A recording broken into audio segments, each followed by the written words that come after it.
فانا هشتري من عندك later on انت ناويه يبقى عندك ايه برودكتس ثانيه غير الثلاثه دول؟ بس انا حاسس الدنيا ملخبطه كده.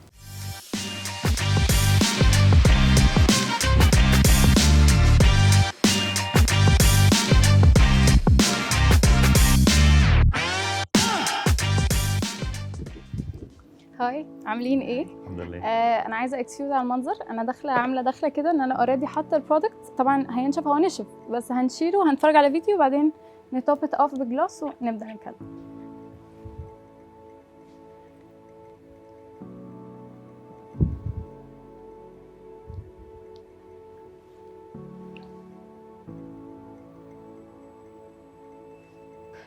شلنا البرودكت ده. برودكت هنتكلم عليه النهارده. انا ده يعني الفوكس بتاعنا، وفي حاجات طبعا ايدياز ثانيه عايزين نتكلم فيها. نتوب اوف بس البرودكت. طبعا يا ريت لو كان معايا مرايه. اسمع علينا. اول حاجه الشكل حلو بس اهم حاجه جميل. ماشي. اول حاجه انا اسمي حنين، عندي 21 سنه. بدات ماي تقريبا، لو شلنا البريك اللي خدناه ممكن من حوالي سنه. احنا بدأناه نوفمبر 2024. البراند بتاعك اسمه ايه؟ ماي كوزماتكس. بيستاند فور ميد especially for you. ودي الحاجه اللي هنتكلم عليها النهارده ان شاء الله. اول حاجه، احنا مين؟ انا براند بصراحه I'm not seeking ان انا بس ابقى هنا. I'm not local. انا I'm seeking ان ابقى global. already عندي audience في الكويت وامارات والسعوديه. ولما عرفت ان ECC هيفتح مصنع في السعوديه قلت يعني بسم الله. احنا عندنا 3 gaps في السوق عايزين نفل them. احنا بنبوزيشن نفسنا ان احنا identity. بنعمل ايه؟ اولا يعني انا ليه مثلا يبقى معايا let's say 10,000 جنيه واجيب بيها مثلا 5 products high end وهم يعني عادي في الاول وفي الاخر just ايه تو بال10,000 جنيه 10. يخلينا نقول 10,000 جنيه ده بالنسبه للستودنت مصروفها وكده طبعا. وده الاودينس بتاعنا، ناس عندها an eye for high end products بس عندها جيبها priorities ثانيه. aesthetic appeal. انا ممكن اكون بسال برودكت حلو قوي بس ظلماه بسبب الباكجينج بسبب الماركتنج، ودي برضو الحاجه اللي بلعب فيها. انا اصلا مش داخله عشان فاينانس، يعني مينلي داخله عشان تمسكوا حته الاوبريشن يفضلي انا الماركتنج دي اللي فيها اكتر من الجابس اللي هنتكلم عليها علشان هي بجد محتاجين نفلفلت. انا اصلا يعني ايه ماي يعني ميد especially for you. بدات خالص بان انت بتجيلي بشيد حنين اعملها لي كاستمايز، عشان كده سميت ميد especially for you. انا بعمل حاجه مخصوص. انت الاودينس بتاعي عايزه احسسك ان انا بريليت ليكي، عارفه ايه اللي ناقص عندك وبديهولك. كنا بنعمل كمان غير بنكاستمايز في اوبشن كمان تختاري التيوب والفليفر وتخليه بلومبينج لو عايزه وبهايلورونيك اسيد. بعدين لما لقينا انه بدأنا نتشهر بالموضوع شويه وبدأت براندز يعني خلينا نقول بدأ نانفلونس ناس ثانيه، بدأنا ايه؟ طب ندخل ليكويد بلاش. دي الليكويد بلاش بتاعي برودكشن مش اكتر من 55، ممكن بسلت ب 250. وحد يقول لي ليه بس سيت البرايس ده؟ لانه انا مش بعمل شيدز متكرره في مصر، بعمل شيدز بره. فلما البنت بتقارن البرودكت بتاعي بتقارنه بحاجه ب 2500، فانا تقريبا وفرت لك يعني more than 100% من البرودكت. طب يبقى احنا بنتكلم في 3 برودكتس صح كده؟ بنتكلم لا بس في حاجات بقى جديده لسه هتنزل. لا يعني انا بتكلم على فور ناو ليكويد بلاش وليب جلوسز طبعا بالاشكال بتاعتها متنوعه. اوكي. وكنا منزلين هايلايتر بس شلناه عشان عايزين نفورمulate تاني. وفي بقى برودكت اللي دخلت عليكم بيه النهارده. طبعا دي كانت يعني هايلايتس عباره عن انفلونسرز منهم ساره هاني، ندى طارق، حبيبه السعديه. ناس انفلونسرز عندهم يعني ان انا مثلا خلاص ادفعوا لي وكده. ليترلي كلهم اشتروا مني، كلهم شافوا الشكل، شافوا ان ايه ده، لا انت براند صغيره لسه مثلا بالنسبه طبعا للبراندز اللي بتريتش اوت تو ذم، بس الابيل اللي هم شافوه الاستاتيك انا عرفت مفتاحه عندهم وعرفت اوصل لهم من غير ما انا يعني اقول لهم طب اعملوا لي PR وكده. طيب اول حاجه، انا اسفه لو دي حاجه ممكن تبقى وحشه لبراندز ثانيه، بس انا بحس ان الستوري تيلينج ماركتنج خلاص يعني كله بقى يعمل نفس الحاجه، كله بيقول نفس الكلام. يا جماعه تعالوا معايا اوريكم الباتش الغلط اللي عملتها، تعالوا اوريكم كذا. خلاص it's becoming boring. it's becoming خلاص انا ما عنديش الاتنشن سبان ان انا اقعد اتفرج على نفس الفيديو في براندز كتير قوي. فهعمل ايه؟ ان انا بقى بصور بنفس الشكل مش نفس الشكل. البنات احنا وجيت كيب، طب ليه جيت كيب واحنا عندنا ماي؟ there's enough for you, you can do. انت عندك اللي انت عايزاه كله موجود. فده اول جول احنا بنريتش اوت فور، ان احنا عايزين مش نستوري تيل على قد ما لا نجيب ناس بتريليت للاودينس بتاعنا، نصورهم بشكل بروفيشنال ونخلي نبيلد كوميونتي. تاني جاب في الماركتنج الجايدنس. معظم براندز كتيره قوي اللوكال او الشيدز بتاعتها مش بيعملوا لها ماركتنج صح، مش بيجيبوا مثلا حد بالسكين تون الصح بالشكل الصح بالبشره النوع الصح وادي لها الشيد اللي تليق عليها. لا، ممكن واحده مثلا تشوفها ان هي بس محطوطه على ايد ولا اي حاجه وخلاص تاخدها لنفسها تقول يا جماعه ده وحش قوي قوي قوي، ولو ان النيجاتيف ماركتنج حلو برضو، بس مش برضو اتس تشيب ات ذس بوينت. احنا عايزين نجايد الاودينس بتاعنا، الشيد دي تنفع معاكي بشكل كذا. اجيب مثلا بروفيشنال ميك اب ارتست واجيب موديل شكلها حلو قوي، اجيب بقى حاجات مي مثلا واجايد بقى اللي بتتفرج ازاي تستخدم البرودكت. مثلا الليب جلاس مش بس لون، لا الليب جلاس ده كومبو، بتحطي تحتيه ليب جلاس وتحط تحتيه ليبستيك وتحتيه ليب لاينر وكل حاجه. فانا زي بجايد الاودينس بتاعي في نفس الوقت بشكل استاتيك هيحسسها اللي هو لايك واو لايك ات لوكس سو جود، ولا مثلا ليب جلاس عادي. بس في الاول وفي الاخر هي كلها سايكولوجيه. ECC responsibilities زي ما قلت لكم، انا عايزه الاوبريشن، الانفنتوري، الاكونت مانجنج، كل الحاجات دي. ودي طبعا وانس ان شاء الله ان شاء الله يا ربنا يفتح لكم قلبكم ليا وكل حاجه نشتغل مع بعض. انا عايزه امسك الماركتنج، عايزه امسك ان انا ازاي ابقى كريتيف، ازاي اوسع. انا عايزه فعلا، انا مش هنا this is not my full stop. طبعا خلصي هتورينا البرودكتس دي هتديها لنا. انا ممكن يعني انا اصلا ما قالوا لي انه ما ينفعش، بس انا I wanna show you. لا بالعكس، نشوفهم For example، نشوف ده ليب جلوس كان المفروض الدوب او مش دوب، احنا مش عايزين نبقى دوب، بس احنا عارفين ان في شيد زي دي عند هدى بيوتي ناس كتير قوي بتحبها. طبعا ممكن عشان الدو فوت تعملي كده.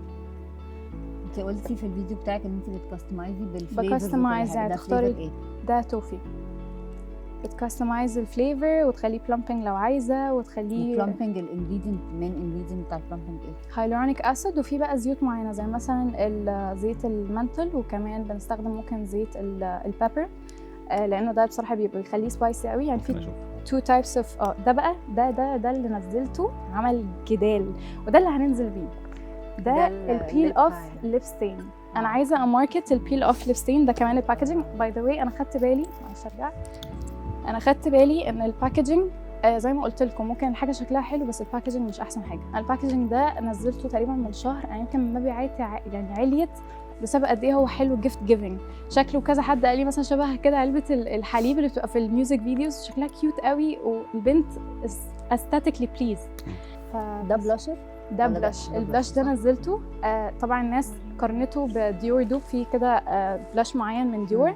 الناس حبت قوي فكره اللايت بينك الشيد دي، فلما جيت نزلتها وهدى بيوتي عامله نفس الشيد. نعم، هدى بيوتي عامله نفس الشيء. ما بالظبط، ما انا بماركت بقى، انا بفل الجاب بتاعت البراندز بره كده. وانا وباي ذا واي اللي معاكي ده حاطه فيه تيتر اويل، انا اي ماركتد الشيد دي مش بس كشين، بل انا الميك اب بتاعي عايزاه يبقى يعني ينفع للناس. مثلا انا بشرتي دهنيه معرضه للحبوب حرفيا. انا لسه هسالك ده كل السكين تايب، كل حاجه ناتشرال. حاطه تيتر اويل عشان الناس اللي عندها مثلا مشاكل بتتحسس او بشره دهنيه او كده. تيتر اويل طبعا محطوط في السكين كير وتحفه، احطه كمان في الميك اب. أولاً I really love your enthusiasm. Thank you. And I love your confidence in this in a very sweet قلبي way. بيدق والله. No, أنا حاسة بيكي بس don't worry.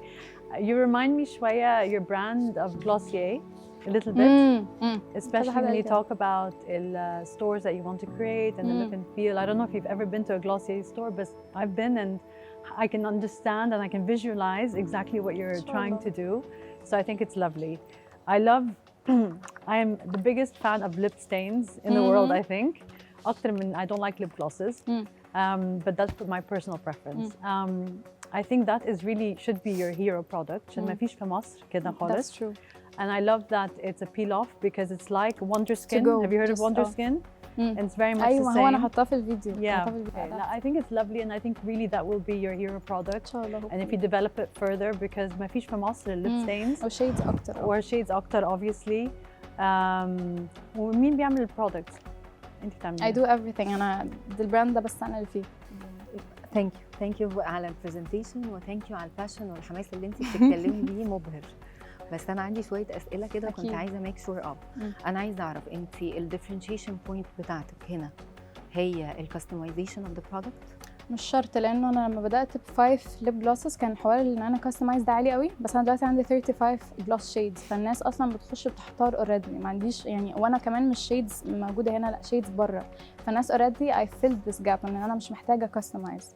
ليتر اون انت ناويه يبقى عندك ايه برودكتس ثانيه غير الثلاثه دول؟ في بلاش ستيك دي اكشن انا كنت عايزه احطها برده، بس لما قريت 10 minutes قلت بلاش اعمق قوي. في بلاش ستيك انا اوريدي برده عملته في البازار، سيل اوت، الناس اخذت تيسترز نفس الحاجه. اتفضل. طيب احنا مش كتير لا عادي ما والله صدقتش بحب السؤال، الاسئله هو قوي كله يعني عادي. كتروا في العادي. طيب بصي انا يعني عاجبني قوي الحماس وبصراحه هايله وعلى سنك الصغير ده، فوالله فيري امبرسد بجد. بس انا حاسس الدنيا ملخبطه كده، يعني انا ايه، يعني عايزين نرتب كده الموضوع سنه بسنه، واحنا هنقول لك الجايدنس بتاعنا احنا، واحنا شايفين الموضوع من بره يعني. يعني وي ار نوت بايزد الحاجه ده بالعكس، بس احنا بنحاول نبص على البورتفوليو بشكل مظبوط كده ونقول لك يعني ايه وات ويل بي ذا نكست ستيبس. اكيد طبعا. إيه اول حاجه زي ما الدكتوره يمنى قالت، احنا حقيقي مش شايفين ديفرنشيتر واضح. يعني انا ليه هروح اشتري البراند ماي؟ ليه هروح اشتري ماي؟ حلو. واهم حاجه كمان تانية جدا يعني، ودي حاجه انت بتقولي انت هلكانه في الاوبريشن، لان في جزء اللي هو السبلاي تشين ده انت مش شايفاه تماما. يعني انت البروكيورمنت هتشتري ازاي، لا هتعملي بلاننج ازاي، هتعملي انت وقت ما انت بتعملي كاستمايزيشن لكل كونسيومر عايز شيد معين او كده، لو انت مش عامله ستاندردايزيشن وستاندرد كولرز، وحتى لو هي كتير بس ستاندرد كولرز، ده موضوع انت مش هتخلصي منه خالص. بالعكس انت دايما هتحسي تملي انك دايما في دوامه، لان هي كنا قلنا قبل كده يعني اللي هي الوش والابيليتي. يعني انا عايز اعمل 100 حاجه بس انا قدرتي ان انا اعمل 50. فلو الوش عاليه والابيليتي اقل هبقى انا دايما فرستريتد وحاسس ان انا ما عملتش حاجات كتيره، او لو العكس، لو الابيليتي عاليه والوش قليله احس ان انا انسان فاشل بلا طب. فدايما بنقول الوش والابيليتي دول، الوش تبقى اعلى شويه من الابيليتي عشان اخد المايلستونز بتاعتي بشكل مظبوط. تمام ماشي. انا شكرا، انا كده خلصت. بسم الله. بصي انا مش هجادج الفورمولا، لان انا عمري ما بحكم على الفورمولا كده على ايدي واقول ده حلو وده وحش. انا مش هجادج الفورمولا خالص. عايز اسالك سؤال، انا كميك اب ارتست وشغلي يعني الميك اب ده راس المال بتاع الشغلانه بتاعتي يعني، فانا هشتري من عندك ليه ما اجيبش من عندي المنتج ده بدل ما اجيب ديور؟ انت قولي لي ليه. أولاً خلي بالك انا بتعامل، انا اسفه اني قطعتك، كلاينتس بتبقى عايزه تشوف افظع حاجه عندي، بتبقى عايزه تشوف حاجه luxurious بتبقى. فانا ليه انا كميك اب ارتست هقول لا انا هجيب من هنا؟ اولا انت كميك اب ارتست عايزه وات ايفر اللي عملت لها الميك اب تيجي على في اند اوف ذا داي تقولي الميك اب تحفه، شكله حلو، ثباته حلو. البلاش اللي قدامك ده مش بيفضل اقل من 12 ساعه. دي حاجه ممكن يعني تحطي مثلا فلوس في برودكت هيقعد معاكي مثلا 3 to 4 hours، بس بالنسبه اللي حطيت لها الميك اب ده ديوري وكده. بس لو حطيت لها حاجه من ماي وتيجي على اخر اليوم تقول الله ده ثبت ولا وقاعد ولا وحلوه قوي، وباي ذا واي لقيت انه بيعمل جلو مع الوقت وهكذا، انت زي بتبني لها ان انت بتبدلي لها مش بس كشكل افوردبل، بل كمان عادي انا ممكن ادفع رقم في حاجه بس الاليمنتس مش قويه قوي، فعشان بس انا بدفع في براندز انا بدفع فيها اسم مش اكتر. بس انت عارفه ان الكلاينت بتاعه الميك اب ارتست هاممها قوي الاسم، هي ممكن ما تاخدش بالها انا مسكت ايه حطيته. فانا كميك اب ارتست انا ليه همسك ده مش همسك الديور مثلا؟ بس انت كده واخده بالك يعني زينه قصدها ايه؟ ان انت كده ممكن تبقي انت اصلا مش موجهه، مش دي التارجت سيجمنت بتاعتك. انا ممكن ما ابقاش الميك اب ارتست او الناس البروفيشنال، this is not my target segment. انا مش هاخد كل السيجمنتس على فكره، يعني خلي بالك مور اور ليس ما حدش بيقدر يغطي، يقدر يعمل يكفر اول ذا سيجمنتس. لو انت عايزه تبقي اللي هو الفن الترندي يعني كل الجيرلي كل الحاجات دي، انا مش محتاج. يعني انت ممكن يبقى الرد عليها على طول انا مش رايحه للسيجمنت دي، انا رايحه للشباب الصغير اللي هم they are not professional، وده سوق كبير جدا، وده سوق كبير. لكن ان انت عايزه بقى تروحي هنا وتروحي هنا وتروحي هنا، وده اللي انا بقول لك عليه اللي هو فكره you should be concise. احنا عايزين نبقى عارفه محددين اكتر عشان نقدر نوصل للنقطه. او ممكن عارفه لو البرودكتس بتاعتك متاحه بشكل سهل، فده برضو يشجع الميك اب ارتست ان بدل ما استنى اسافر اجيب حاجه من بره، عايزه حاجه دلوقتي مثلا، برضو ممكن ده تبقى حاجه فور يور بنفيت. ربنا يوفقك ان شاء الله. احنا مبسوطين قوي يعني بجد والله ان احنا شفناكي حتى وفيري لو امبرسيف والله يعني بجد. ربنا يا رب يوفقك ان شاء الله كده باذن الله ان شاء الله. شكرا.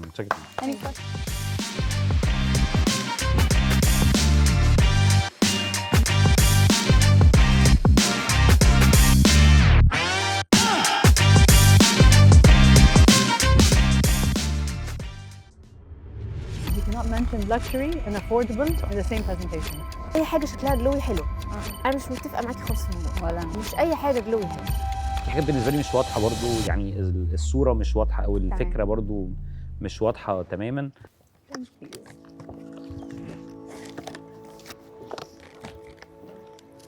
هاي، حابة أعرفكم بنفسي. أنا اسمي سلوى، عندي 24 سنة. أنا خريجة كلية صيدلة دفعة السنة اللي فاتت.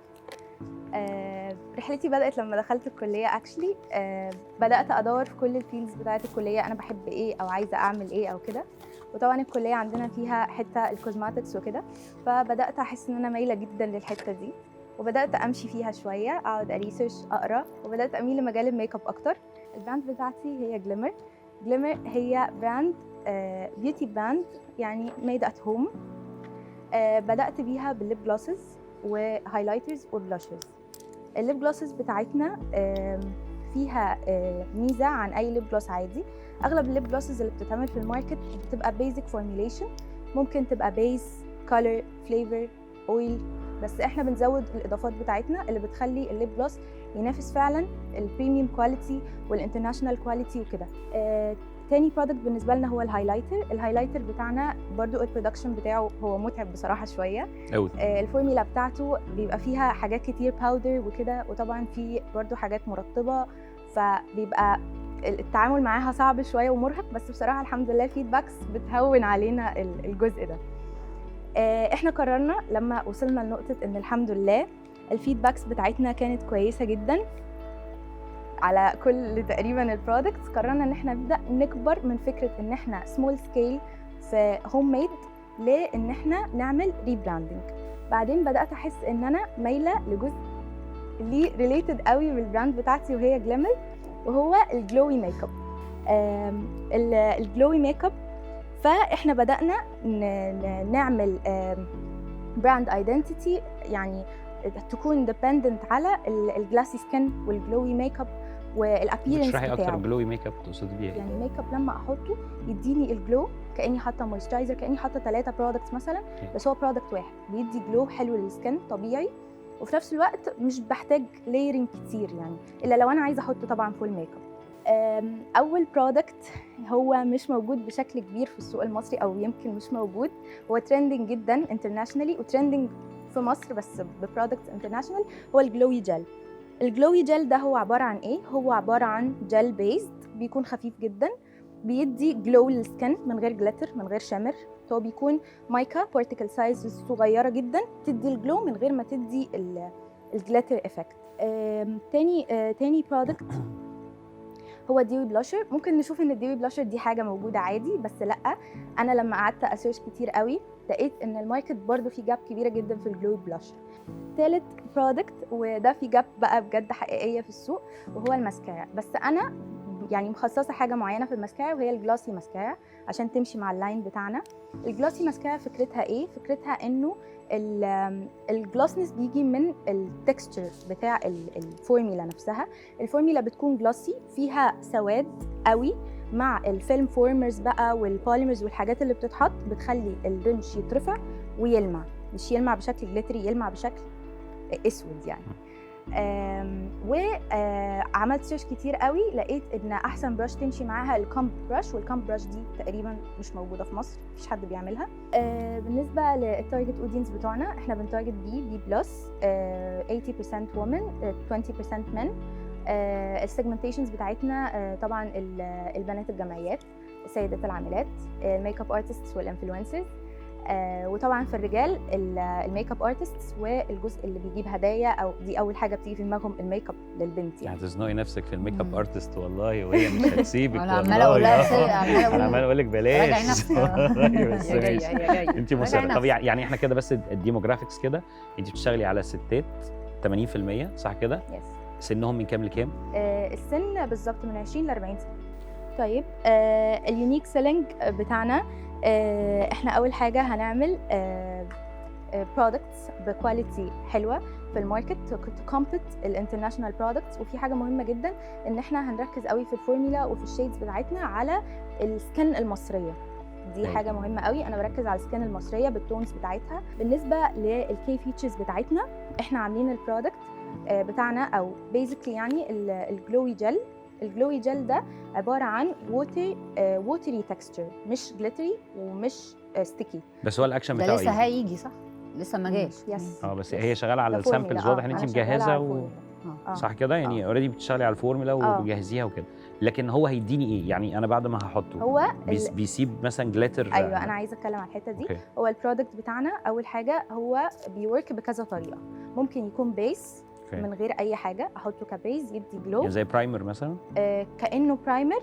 أوكي. بس هو ينفع يستخدم عادي لوحده. انا عندي فيديو توضيحي هوريه لكم برضو للبرودكت عشان تفهموه اكتر. دكتور احمد، هو انت شفت اسئلتي الاسئله بتاعتي؟ شفتي بقى انا عامل مشاكل والله. يعني انا كنت هجيب موضوع البرايمر لقيتك انت ده انا كل ده لسه ما سالتش والله، ده في لسه 17 حاجه ده انا كاتب والله.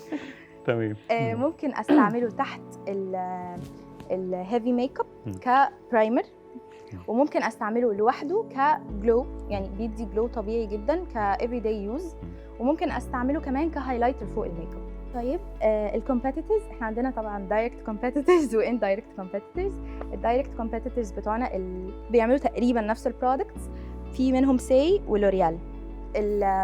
البرودكتس بتاعتهم went very viral يعني. طبعا هم عندهم قوه جدا في الماركت، وفي ثقه بينهم برضو زي ما قلنا وبين الكلاينتس كبيره قوي، بس الضعف بتاعهم ان البرايس بتاعتهم عاليه، وانه يعني ان انا اجيب البرودكت ده ممكن تبقى بروسيس صعبه شويه عندنا. شكرا. ثانك هنبدا بقى المره دي من عند زينه هنا. ازيك يا سلمى؟ عامله ايه؟ الحمد لله. انا عايزه اناقشك في كام حاجه كده، يعني I'm confused شويه. اولا اسم البراند، كلمه جليمر هي لا يعني فيدت شويه يعني. اوكي، فانتي قلتي يعني مسميه البراند جليمر، وفي نفس الوقت بتتكلمي عن الجلو والشاين والحاجه اللي باينه. فانا حاسه رايي الخاص يعني ان الاسم هيأيدك انك هتفضلي طول الوقت تعملي حاجات جلوي. طيب في حاجه كمان، انتي كل حاجه اتكلمتي عليها جلوي، وقلتي تارجتنج جلوي سكين، جلوي ميك اب، سوري، ان اي حاجه شكلها جلوي حلو. انا مش متفقه معاكي خالص في الموضوع، ولا أنا. مش اي حاجه جلوي حلو. بلس ان الجلوي ميك اب out of my experience does not suit anyone. في بشرات الجلوي واللمعه توحشها وتظهر عيوبها. هو اكيد. فانا حاسه انك ضيقتي على نفسك قوي السكسس بتاعك وانتشار البرودكت بتاعك. احنا بنبدا الاول بحاجه تكون يعني ترندنج نخطف بيها الانظار. في حاجه انت قلتيها، السكين المصريه. ايه هي السكين المصريه؟ السكين المصريه اولا الوان البشره المصريه، يعني اغلب البراندز اللي بره هتلاقي الشيدز الفاتحه عندها كتير جدا، 3 شيدز فاتحه مثلا وشيد غامقه. احنا عندنا السكين في النص اللي هي يعني من قمحي او ابيض، اخر الابيض قمحي وهكذا. تسمحي لي اختلف معاكي برضو؟ اسمع يعني اصل انا بشوف بقى بشرات يعني فاهمه، فلا يعني ما فيش لون للسكين المصريه. بنات المنصوره بيض شقر، بنات النوبه سمر غامقين. ايوه قهرويه بقى عندك الحنطيه والقمحويه واللي بشرتها مصفره. فانا يعني ما تأيديش نفسك، انا مش مأيده يعني افتحي المجال. انا ما شفتش حاجه يعني I cannot identify السكين المصريه. عندنا شكل كده، بس ده برضو ما نقدرش نحدد بيه انك تعملي عليه بروجكت. يعني احنا مثلا بنشوف الاستاذه سوسن بدر بنقول دي اكتر حاجه وش شكله مصري، بس احنا عندنا شقر وبيض وبنات شعرها احمر وبنات بنمش وبنات عينيها ضيقه وواسعه. احنا اتغيرنا يا سلوى يعني. ايوه طبعا خالص يا لينا يعني. ولا احنا اتغيرنا يا لينا خالص. انا حاسه يعني انا حاسه ان انت مضيقاها قوي على نفسك. افتحيها شويه. عامله ايه يا سلوى؟ الحمد لله. الحمد لله. طيب انا طبعا في حاجات كتير من اللي زينه قالتها متفقه معاها، حته الجليمر اللي انت هتأيدي نفسك في حته الجليتر والكلام ده كله، وبرده حته السكين تايب والكلام ده. بس عايزه اسالك على حاجه، انت الاول انت لوحدك ولا معاكي حد؟ لوحدي. طيب اصل انتوا كل حد يطلع يقول احنا فانتوا بحس ان في ناس كتير شغاله على الكنايه. انت لوحدك. طيب عايز اسالك على سؤال، عشان انت اتكلمتي كتير قوي يعني ذكرتيها كذا مره، حته الفورمولا وان انت مركزه قوي في الفورمولا وبتذاكري كتير وكده. انا مثلا واحده بيحصل لي الرجيك رياكشن، بخاف قوي اجرب حاجات ما اعرفهاش. فانا عايزه اعرف انت يعني ازاي بتنشوري البرودكت بتاعك ده ان هو سيف على جميع السكين تايبس؟ هل بتخلي كذا حد يجربه مثلا وتعرفي الكلام ده؟ مثلا يعني الجل ده اللي انت بتقولي عليه ده لسه على مهلك، تمام؟ طيب الجل ده لسه انت بتجربيه، هل الجل ده انت استخدمتيه على كذا حد عرفتي ان هو سيف وامن لجميع انواع البشره؟ فعلا انا مش بقدر استخدم اي حاجه. اول حاجه احنا بنميك شور ان الانجريدينتس اللي هتتحط البرسنتج بتاعتها ما تكونش هارش لاي تايب اوف سكين. يعني مثلا نياسيناميد في برسنتج سيف وفي برسنتج بتبدا تدخل في مرحله انه لو سكين بتتحسس بسرعه لا ممكن يكون في ضرر عليها، فاحنا مش بندخل على البرسنتج دي خالص. دي اول حاجه. تاني حاجه الاكستراكتس اللي احنا عايزين نحطها، الاكستراكتس دي برضو احنا مختارين اكستراكتس ما تكونش يعني هارش قوي على السكين او تكون ليها اثر قوي. لا اكستراكتس بسيطه وتكون ليها افكت حلو، يعني مع الوقت تدي افكت كويس. طيب بصي انا زي ما بقول لك انا عاجبني يعني كل حاجه، بس انا في حاجات بالنسبه لي مش واضحه برضو، يعني الصوره مش واضحه او الفكره برضو مش واضحه تماما. فعايز اعرف قبل ما تعملي ريبراندنج ممكن تحكي لنا كده على اللي انت كنتي بتعمليه، ويعني احكي لنا عن البراند اللي انت عملتيه بس قبل الريبراندنج. تمام. احنا اول حاجه زي ما قلت لحضرتك بدانا بالليب جلوسز. الليب جلوسز بتاعتنا حاولنا على قد ما نقدر ان احنا نحطها في حته بريميوم، ما تكونش مجرد بيزك انجريدينتس، بجيب البيس بجيب الكالر بجيب، وده منتشر جدا دلوقتي. لا، بدانا نحط لها اضافات زياده، اضافه تخليه جلوسي اكتر، اضافه تخليه لاست لونجر ذان نورمال، يعني اضافه تخليه شايني اكتر. فدي حاجه ميزت البرودكت بتاعنا عن باقي الماركت. بنحاول نعمل البرودكت مش بس تكون وظيفته ان هو برودكت تجميلي، لا كمان البرودكت بتاعنا بيرطب جدا، في اضافات بتزود نسبه الترطيب جدا، ويعني ممكن نحط كام سيكريت انجريدينت بحيث انه يساعد في التشققات، في الشتاء يكون الايفكت بتاعه اعلى بكتير. الحاجات دي، فدي حاجه انا بشوف انها بتميزني قوي في الماركت. يعني كل اللي جرب الليب جلوس بتاعنا قال ان هو فعلا مختلف، تكستشر مختلف، خفيف ناعم، في نفس الوقت هو شايني جدا وثباته مقبول يعني كليب جلوس. انا هخلي بقى يعني ايه الساحل الطيب بقى يكمل. هاي يا سلمى، عامله ايه؟ اولا يعني you're a great representation of your brand. I love your makeup. You actually are glowing النهارده, so you look fantastic. And I have like a couple of questions. Obviously my concerns like they had said earlier على موضوع glowy. عشان احنا في مصر عندنا الستات عندها combination skin, we have larger pores and so on. It would have been nice to add to your presentation مثلا a primer to mattify, to create a bit of a canvas, or maybe some sort of a mattifying powder وبعدين تزودي عليها الجلوسي. Another thing for me is the glossy mascara. دي مش فاهماها خالص، حاسه ان هي زيت على my eyelashes. No, I know, but do you know what I mean? And I'm speaking from the customer side perspective. Was something that you really need to think about.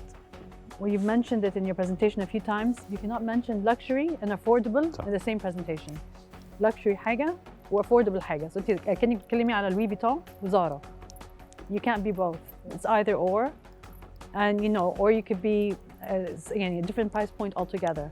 So I think أنتِ لازم تفكري شوية about the branding. You don't talk about who your target market is either, the age group. I don't think you've mentioned it. But I think you need to put a bit more thought على what you're trying to achieve. انا كنت عايزه اقول كمان ان انا البرودكتس اللي انا بقولها دي مش معنى كده ان انا هنزل البرودكت دي يعني مره واحده، لا عادي احنا ممكن نفصل بالبرودكت. انا قصدي ان انا قلت على البرودكتس اللي حاسه ان فيها جاب في الماركت، يعني اللي حاسه ان هي فعلا مش موجوده والبنات بتجيبها كتير جدا. يعني انا مثلا عايزه اجيب البرودكت ده، طب ما في مصري زيه بسعر اقل وبكواليتي حلوه جدا. بصي احنا فاهمين الفكره دي تماما، ويعني تو سمرايز الحقيقه لكل الجادجز اللي قالوه هم مبسوطين جدا. احنا عجبنا جدا جدا الانثوسيازم حتى بتاعك، وانك متحمسه وانك يعني هاف ذا باشن يعني. بس الفكره في ايه؟ انت زانقه نفسك في سيجمنت قد كده اهو، حته ضيقه جدا جدا، ولما هتيجي من اول اسم الشركه، فانت اسم الشركه هيزنقك في حته معينه.